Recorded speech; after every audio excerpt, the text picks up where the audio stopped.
Hello everyone, good morning. This video is for class 9th subject जो हम continuous topic पढ़ रहे हैं आप लोगों को अर्थक्वेक।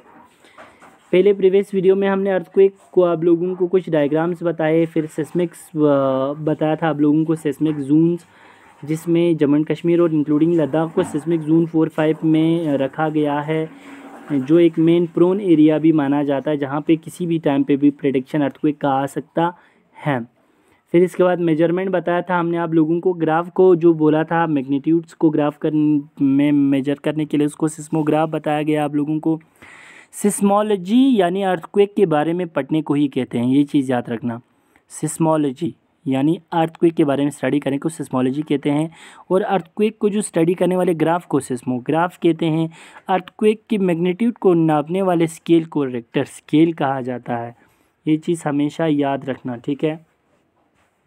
और हम आप लोगों को ये समझा रहे थे, ये देखो यहाँ पे एपी सेंटर वो पॉइंट हुआ जहाँ से डायरेक्टली खासकर फोकस के ऊपर हमें पाया जाता है, जहाँ से बहुत ज़्यादा अर्थक्वेक स्टार्ट हो जाता है। अर्थक्वेक स्टार्ट होने के पॉइंट को हम फोकस कहते हैं, ठीक थे। फिर हम आएंगे आप लोगों को इफ़ेक्ट पे आएंगे। अब अर्थक्वेक का क्या क्या इफ़ेक्ट हो सकता है उस चीज़ पे आएंगे हम इस टॉपिक में, ठीक है। अर्थक्वेक अगर ज़्यादा डिस्ट्रक्टिव हुआ, नेचुरल हैज़ार्ड्स कहा जाता है, ये मेनली डिस्ट्रक्टिव पार्ट है, ख़ासकर अर्थ के सबसे ज़्यादा डिस्ट्रक्टिव वाला नेचुरल हैज़ार्ड्स है, जिससे बहुत सारे लाइफ लॉसेस हो सकता है, बहुत सारे ख़ासकर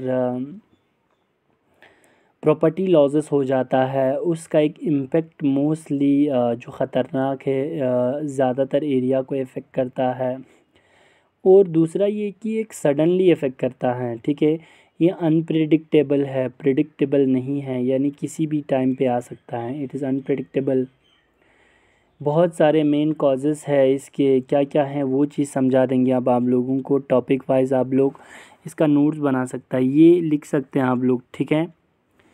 ये बड़े पैमाने पे लार्ज स्केल पे सबसे ज़्यादा तो ज़िंदगियां बर्बाद करते हैं, लाइफ लॉसेस करते हैं। अगर डिस्ट्रक्टिव अर्थक्वेक आया 7, 8 या 9 के अर्थक्वेक आया तो जिसकी वजह से बहुत ज़्यादा जाने जाते हैं, ज़िंदगियां जाते हैं लोगों की, और प्रॉपर्टी जाते हैं उनकी। प्रॉपर्टी में ये है कि उनके घरें, इंडस्ट्री, जितने सारे इंफ्रास्ट्रक्चर्स हो वो ख़त्म हो जाते हैं। दूसरा इसका एक मेन कॉजेस है कि इससे लैंडस्लाइड आ सकता है, एवलेंचीज आ सकता है।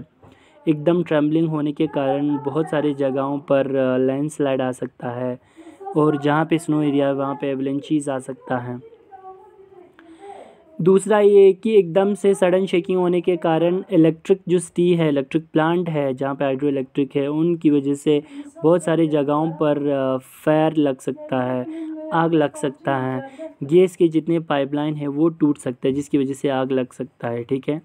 तो ये सारे मेन कॉजेज़ है जिसकी वजह से अर्थक्वेक, जिसकी वजह से मेन खासकर लोगों को सफ़र करना पड़ता है चीज़ों के लिए, ठीक है।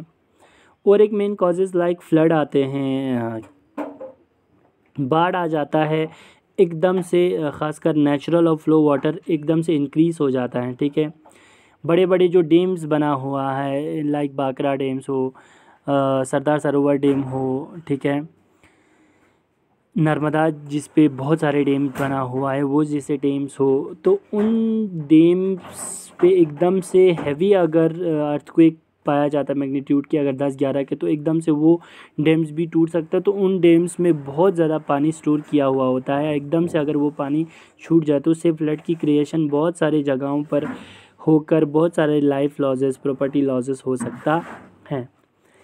तो जिसकी वजह से ट्रॉमा बहुत बढ़ जाते हैं, लोगों की हड्डियां टूटना, लोगों को सफ़र करना, और बहुत सारे लोग ख़ासकर साइकोलॉजिकली डिस्टर्बेंस हो जाता है जब उनकी अपने खोते हैं या उनकी प्रॉपर्टी होते हैं, तो साइकोलॉजिकल डिस्टर्बेंस आ जाता है लोगों के अंदर, जो विक्टिम्स हो वहाँ पे, जिस पे बहुत ज़्यादा असर पड़ता है या दूसरों पे असर पड़ता है, तो दूसरे उनकी अपने बहुत ज़्यादा उनके अंदर डिप्रेशन में आ जाता है, ठीक है। एसेंशियल सर्विसेज डिस्टर्ब हो जाता है, सबसे ज़्यादा disruptions essential services like road ख़त्म हो जाते हैं, रेलवे की लाइन ख़त्म हो जाते हैं, इलेक्ट्रिसिटी नहीं रहता है, तो जिसकी वजह से मेन एसेंशियल सर्विसेज वो ठप हो जाता है, लाइक वाटर सप्लाई हो, सीवेज सिस्टम्स हो, कम्युनिकेशंस हो, पावर हो, ट्रांसपोर्टेशन हो।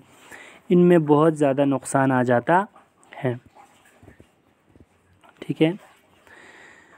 और मेन कॉजेज़ रहता है कि destabilisation of economic and social structure of the nation.